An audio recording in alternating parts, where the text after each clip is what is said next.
Suku Madura merupakan etnis dengan populasi besar di Indonesia. Jumlahnya sekitar 7,1 juta jiwa. Mereka berasal dari Pulau Madura dan pulau-pulau sekitarnya. Suku Madura dikenal dengan intonasi bicaranya yang sangat keras dan terdengar kasar. Walaupun begitu, mereka juga dikenal hemat, disiplin, dan rajin bekerja. Selain itu, suku Madura dikenal mempunyai tradisi Islam yang sangat kuat. Harga diri juga paling penting dalam kehidupan orang Madura. Mereka memiliki sebuah peribahasa, lebih bagus pote tolang atimbang pote mata. Artinya lebih baik mati daripada malu.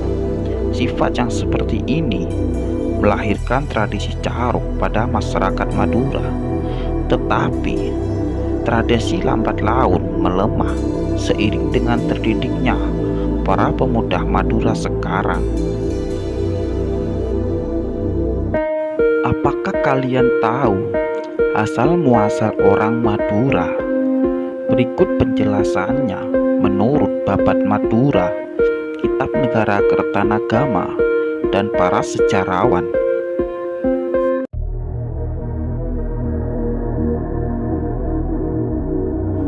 Sejarah tanah Madura tidak terlepas dengan kejadian yang ada di tanah Jawa.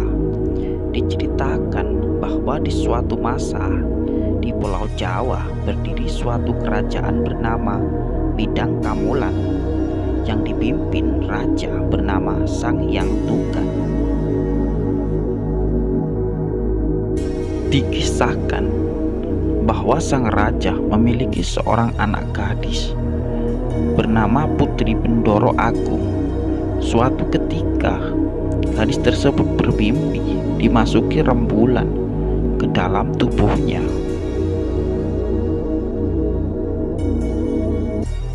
Beberapa saat kemudian, ternyata gadis itu hamil.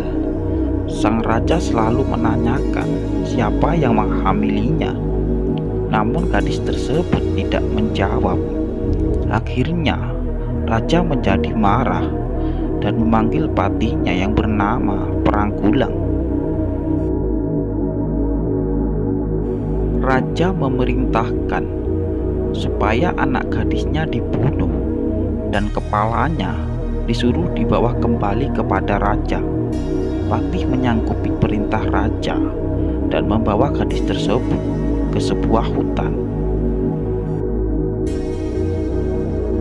Sesampainya di hutan, sang patih menghunus pedang untuk memenggal kepala putri. Namun suatu keanehan terjadi, yaitu ketika pedang mendekati leher sang putri, pedang tersebut terjatuh dari tangan sang patih. Kejadian itu diulangi sampai 3 kali dan tidak satupun yang berhasil.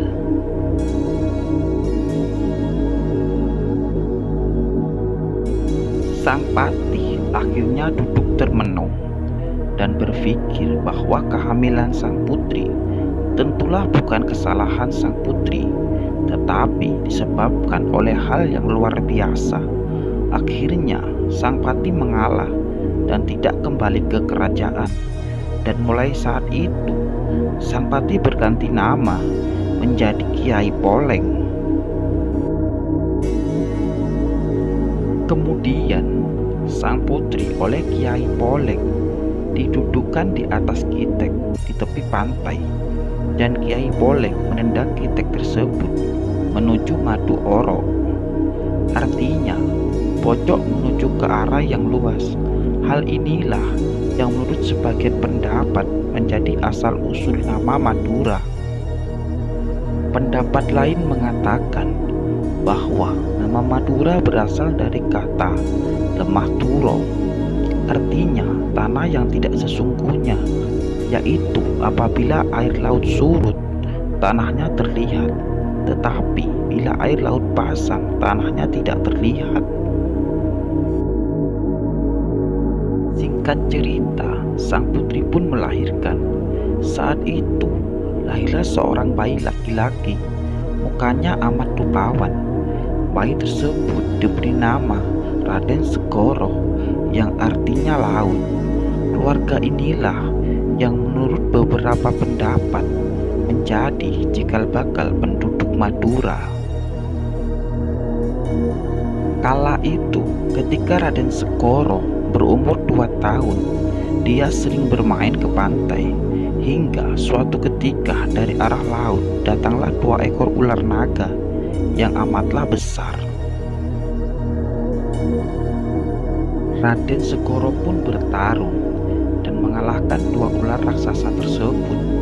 Seketika itu, ular tersebut berubah menjadi 2 bilah tombak.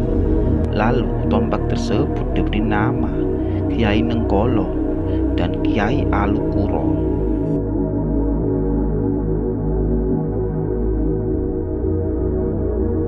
Pada saat kerajaan Midang Kamulang diserang musuh berkali-kali yang berasal dari negeri Cina, akibatnya peperangan ini rakyat Midang Kamulan hampir habis yang dibunuh oleh musuh-musuhnya.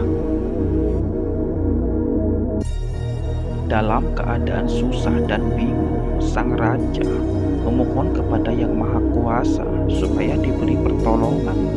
Akhirnya pada suatu malam, raja pun bermimpi bertemu dengan seorang tua yang berkata bahwa di sebuah pulau yang bernama Maduoro terdapat anak muda yang bernama Raden Segoro. Singkat cerita, Raden Segoro pun berangkat bersama rombongan dengan membawa pusaka tombak Kiai Nenggolo.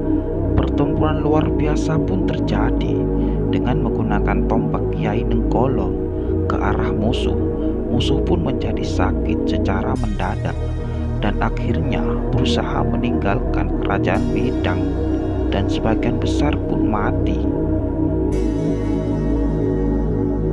Dengan kemenangan tersebut, raja membuat pesta besar-besaran dan memberi penghormatan kepada Raden Segoro. Raden Segoro juga diberi gelar Tumenggung Kemet oleh Raja Midang Kamulang. Di akhir kisah, Raden Segoro bertanya kepada ibunya tentang siapa nama ayahnya. Sang ibu sangat kebingungan harus menjawab apa. Namun sang ibu menjawab bahwa ayahnya adalah seorang siluman. Maka seketika itu, ibu Raden Segoro dan rumahnya lenyap atau dikatakan muksa.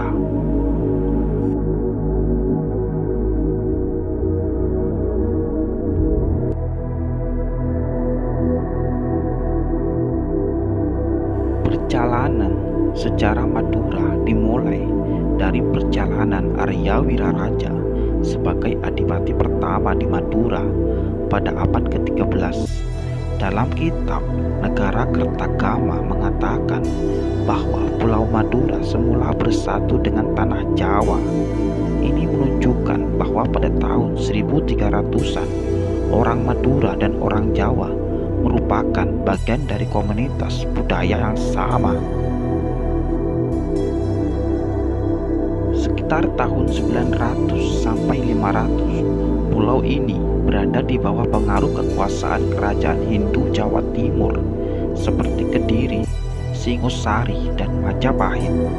Di antara tahun 1500 dan tahun 1624, para penguasa Madura pada batas tertentu bergantung kepada kerajaan-kerajaan Islam di pantai utara Jawa seperti Demak, Gresik, dan Surabaya.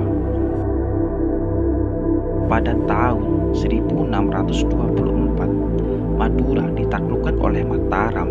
Sesudah itu, pada abad ke-18, Madura berada di bawah kekuasaan kolonial Belanda. Mulai tahun 1882, mula-mulanya oleh VOC, kemudian diperintah Hindia Belanda.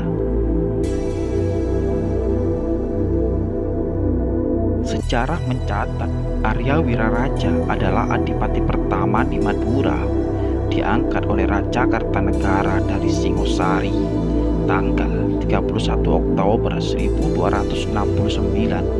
Pemerintahannya berpusat di Batu Putih, Sumeneb, merupakan keraton pertama di Madura.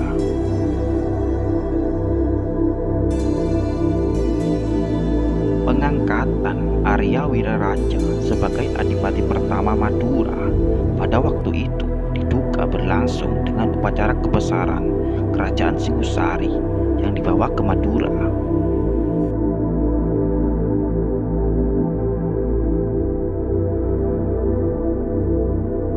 Seperti yang tercatat dalam sejarah, perpindahan bangsa-bangsa secara besar-besaran dari Asia Tenggara terjadi pada kurun waktu yang sangat panjang, antara 4.000 tahun sampai 2.000 tahun sebelum Masehi.